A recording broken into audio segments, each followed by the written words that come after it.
දැන් අහන්න කතාව. ඒතකොට මම මේ වීඩියෝ එක කරන්නේ 2026 පේපර් ක්ලාස් එක ගැන.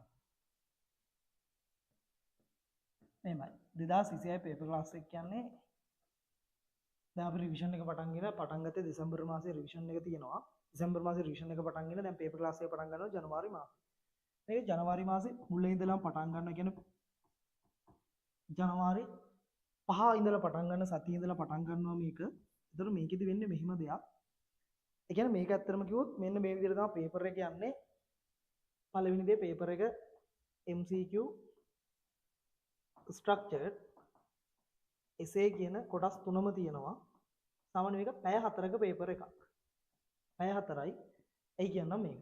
මේකේ ඔයාලට මට ඉස්සෙල්ලාම ඕනේ රිවිෂන් එකේදී මුලින්ම ඔයාලගේ හදා ගන්න ඕනේ ඔයාලට අපිට මුල් මාස ටිකේ අපි ගොඩාක් ફોකස් කරන්නේ ගොඩක්ම essay වගේම structured ටිකට.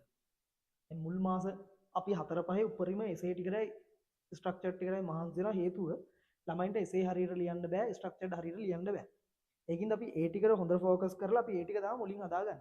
ඒකින්ද හැම පේපර් එකම අපි මුල් මාස 5ක් විතර යනකම් පැය 4 පේපරේ ජනවාරි පෙබරවාරි මාර්තු අප්‍රේල් මැයි වගේ වෙනකම් පේපර් වල හැමදාම තියෙන ස්ට්‍රක්චර්ඩ් 4යි essay 4යි. essay 6ක් තියෙනවා 6න් 4ක් ලියන්න ඕනේ.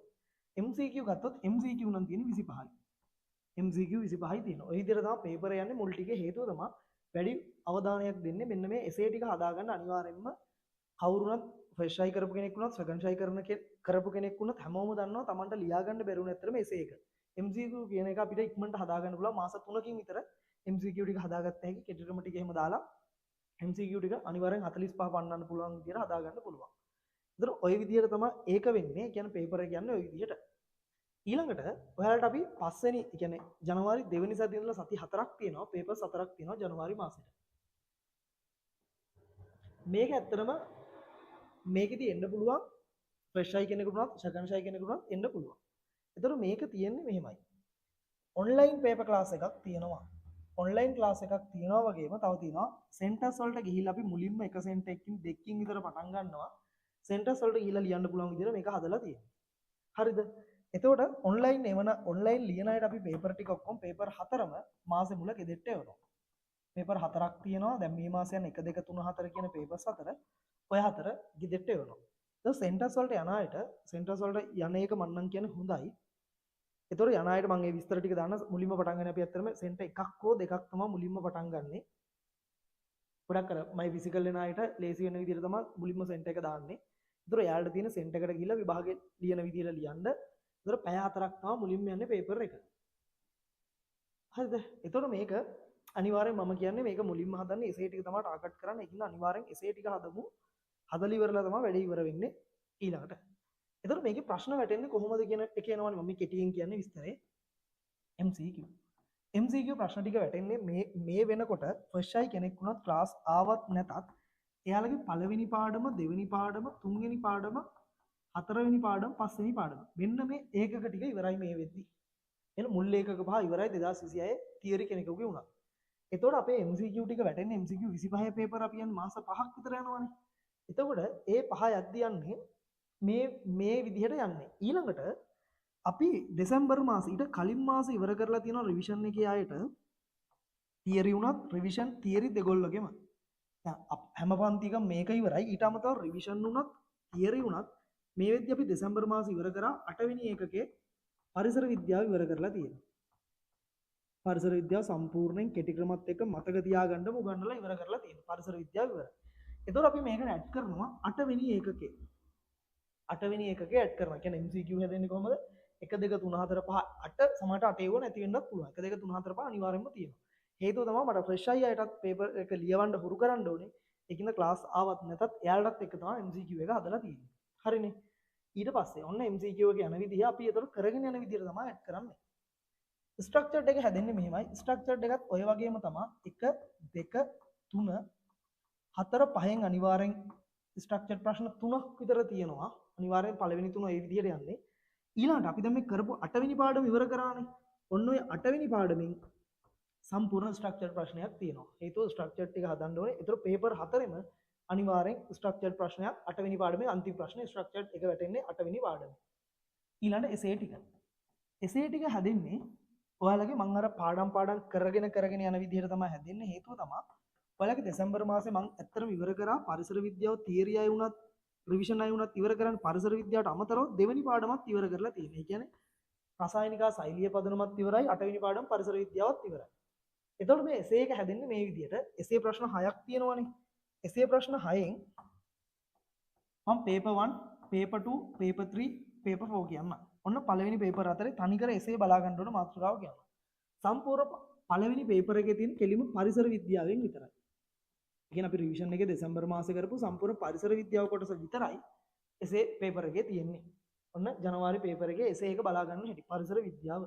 දෙවෙනි පේපර් එකේ සම්පූර්ණයෙන් තියෙන්නේ මම කියන යුනිට් 2 ඒ කියන්නේ රසායනික සෛලිය පදනමේ ප්‍රශ්න ටික විතරයි තියෙන්නේ. තුන්වෙනි පේපර් එකේ තියෙන්නේ 8 වෙනි කියන්නේ පරිසර විද්‍යාවයි යුනිට් 2 එකයි ওই දෙකේ මික්ස් එකක් තියෙන්නේ. හතරවෙනි පේපරෙත් තියෙන්නේ 8යි 2යි මික්ස් එකක් විතරයි. එතනින් එහාට මොනවත් එසේ නැහැ. හේතුව අපි මේක ටාගට් කරන්නේ එසේ.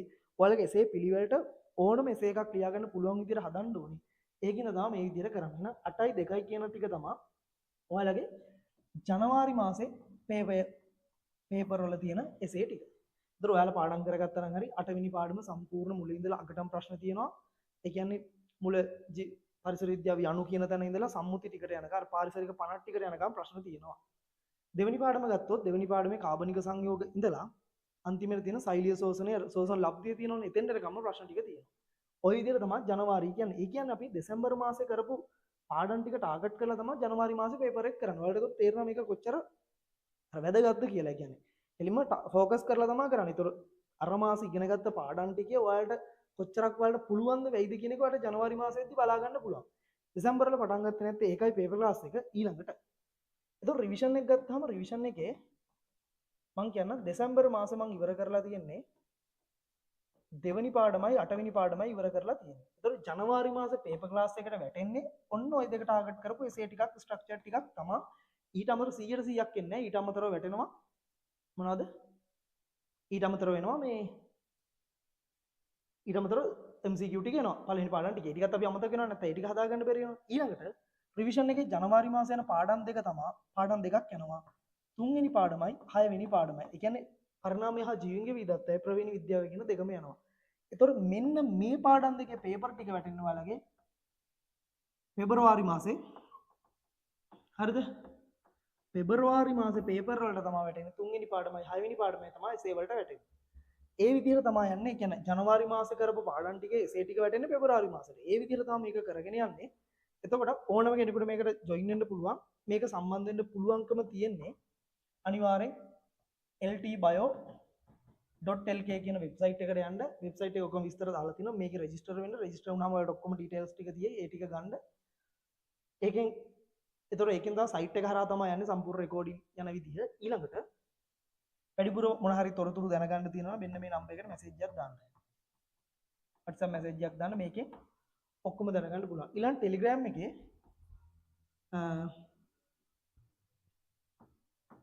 මෙන්න මේ channel එකට ඔක්කොම දාලා තියෙනවා. මෙන්න මේ user name එකේ තියෙන channel එක search කරන්න. මේකට join වෙන්න. ඕකේ විස්තර දාලා තියෙයි. ඒකේ paper class link එකක් දාලා තියෙයි Telegram group වලට අදාළව. හරිද? ඒතර ওই විදිහට තමයි යන්නේ. ඊළඟ මේක